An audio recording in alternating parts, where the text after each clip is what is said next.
3 bombshells are about to go off in Chicago, and one could completely change the Bears' destiny in 2025. An overlooked player resurfaces as a secret weapon. A veteran fights desperately for survival, and a young star promises numbers that few achieve. What you're about to see is something you'll only know here, and I assure you that by the end, you'll understand why this season will be different. Don't go anywhere because what's coming next will blow your mind. Let me tell you something that many don't want to hear, but Dominique Robinson might be the biggest surprise for the Bears this season. And I ask you, don't you remember his debut in 2022? 1.5 sacks in his first professional game, and then nothing, absolutely nothing for 2 full seasons. But I think there's something people don't understand about this guy. Look at his story. He was a quarterback in college, then switched to wide receiver, and finally ended up as a defensive end in his last year at Miami of Ohio. Do you understand what that means? We're talking about an athlete with the versatility and intelligence to play any position. And now Ben Johnson sees something that other coaches couldn't. This man just said Robinson has exploded in training and looks like he should. Johnson also mentioned that he has a quick first step off the ball and could consistently gain an advantage against the team's left tackles. But I ask you, why couldn't Robinson maintain that momentum after his spectacular debut? The answer is simple. He never had the right coaching. Matt Eberflus and his staff never knew how to develop this type of player. But now, with Dennis Allen as the defensive coordinator, things will be completely different. I'm telling you straight. Up, Robinson has all the physical tools to be successful. He stands 6 feet 5 inches, weighs 263 pounds, and has the speed of a linebacker. The problem has always been mental and technical, not physical. If Allen can polish his technique and Johnson can keep him mentally focused, this guy can become a real issue for offensive coordinators in the NFC North. I think the key lies in how they will use him. Robinson isn't your typical pass rusher. He's more of a hybrid player who can rush from different positions. In Allen's new defensive scheme, that versatility will be invaluable. They can move him across the line, create mismatches, and keep offenses guessing. And here's what excites me the most. Robinson is entering his 4th year, which historically is when defensive ends finally explode. Look at Khalil Mack, look at Von Miller. Most of these guys don't become superstars until their 3rd or 4th year. Robinson is 25 years old, in his physical prime, and finally has the coaching he needs. What if Robinson can give Chicago 8 to 10 sacks this season? Because with Montez Sweat on the other side, drawing double teams, Robinson will have one-on-one opportunities he never had before. And if he can capitalize on them, the Bears will have one of the most dynamic pass rushes in the entire NFL. Now I ask you a serious question. How critical is Andrew Billings to the success of this Chicago defense? Because when you look at the numbers, the answer is obvious. Before his pectoral injury, Billings was the anchor of that defensive line. And when he got injured, everything fell apart. Let's go over the cold, hard facts. In 2023, his first season with Chicago, Billings played all 17 games, made 27 tackles, and 2 sacks. Those aren't spectacular numbers, but his real impact isn't seen in the stats. His job was to occupy blockers, fill gaps, and free up the linebackers to make plays, and he did it perfectly. But in 2024, before getting injured, Billings was having the best season of his career. In just 8 games, he made 13 tackles, 3 quarterback hits, 1 sack, and forced a fumble. But more importantly, his Pro Football Focus pass rush grade was 77.6, ranking him 10th out of 219 defensive linemen. These numbers are elite, folks. And here's what worries me. After Billings was injured, Chicago's run defense became a joke. They ended up ranked 28th in the league, allowing 136.3 yards per game. Teams like Minnesota ran all over us because we had no one who could occupy 2 blockers in the middle. But I'm telling you this, Billings knows exactly what's at stake. This is his contract year, and at 30 years old, this might be his last. Chance at a big contract. The man said it clearly at the press conference. Every year you have to work to keep that role, or get even more. I like that mentality. But the reality is that competition is fierce now.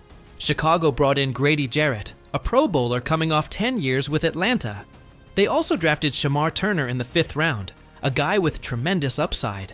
And Don't forget about Gervin Dexter, who showed bright flashes last year.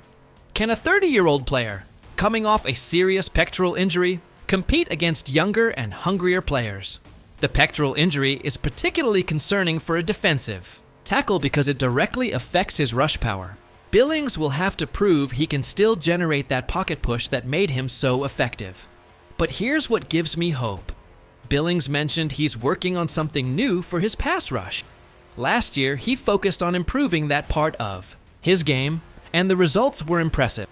If he can add new moves to his arsenal while maintaining his elite run stopping, it will be tough to take him off the field. I'll say this, Dennis Allen's new defensive scheme will benefit Billings greatly.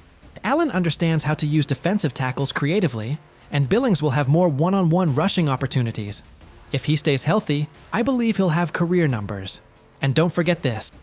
Billings said something very interesting.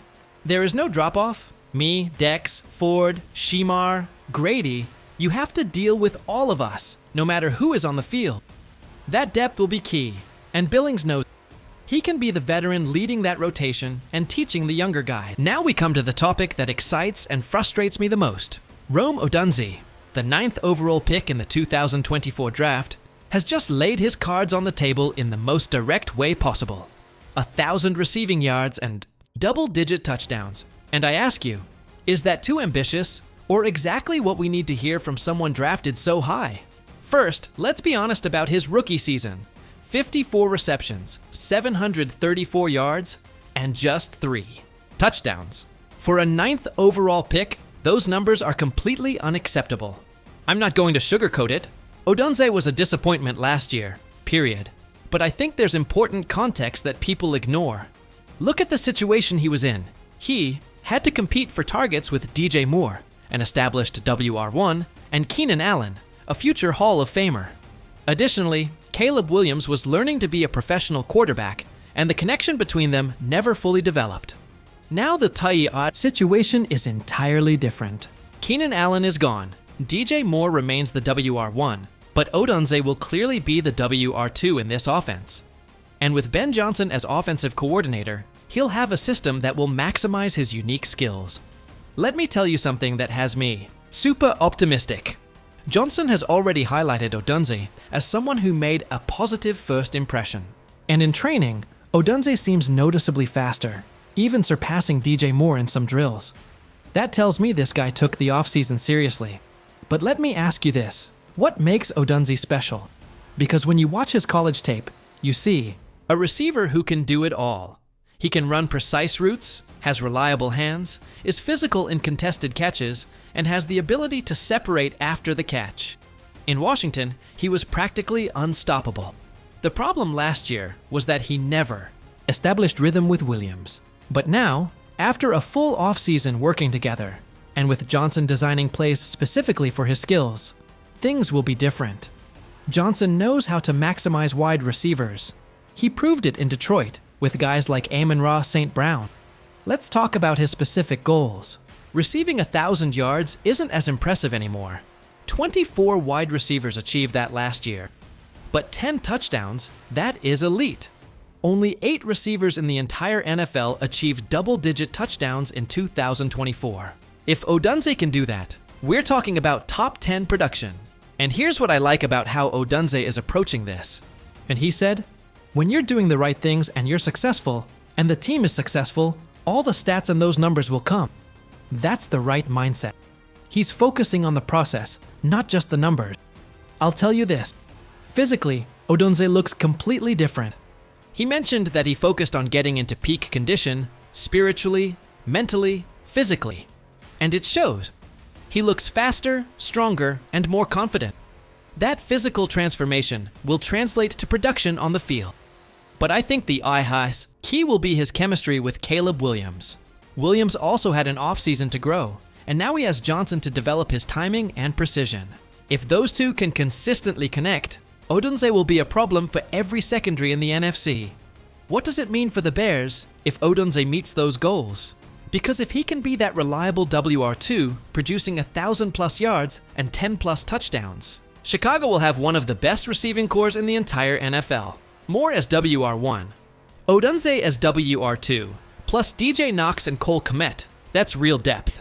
And don't forget this. Odunze is entering his second year, which historically is when wide receivers make the biggest leap. Look at guys like Jamar Chase, Justin Jefferson, CeeDee Lamb. They all exploded in their second year. Odunze has the talent to be in that conversation. Look, after deeply analyzing these three explosive situations, I ask you this. Do you believe Robinson can finally become the pass rusher his talent suggests he can be? Can Billings return to his all-pro form and lead a completely revamped defensive line? And more importantly, is Odunze ready to meet the massive expectations of a first-round pick and become the reliable second option Williams needs? I'm telling you this without exaggerating.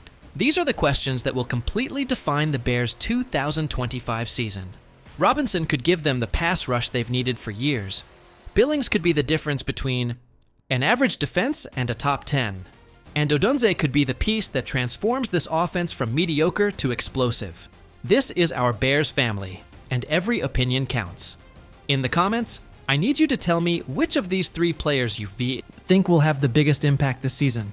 And more importantly, tell me if you believe these three situations can converge to create something special in Chicago. If you like this type of deep and no-filter analysis about your team, where we don't beat around the bush and tell the truth even if it hurts, I need you to subscribe right now. Because this channel is for true fans who want real analysis, not the typical talking points you hear everywhere.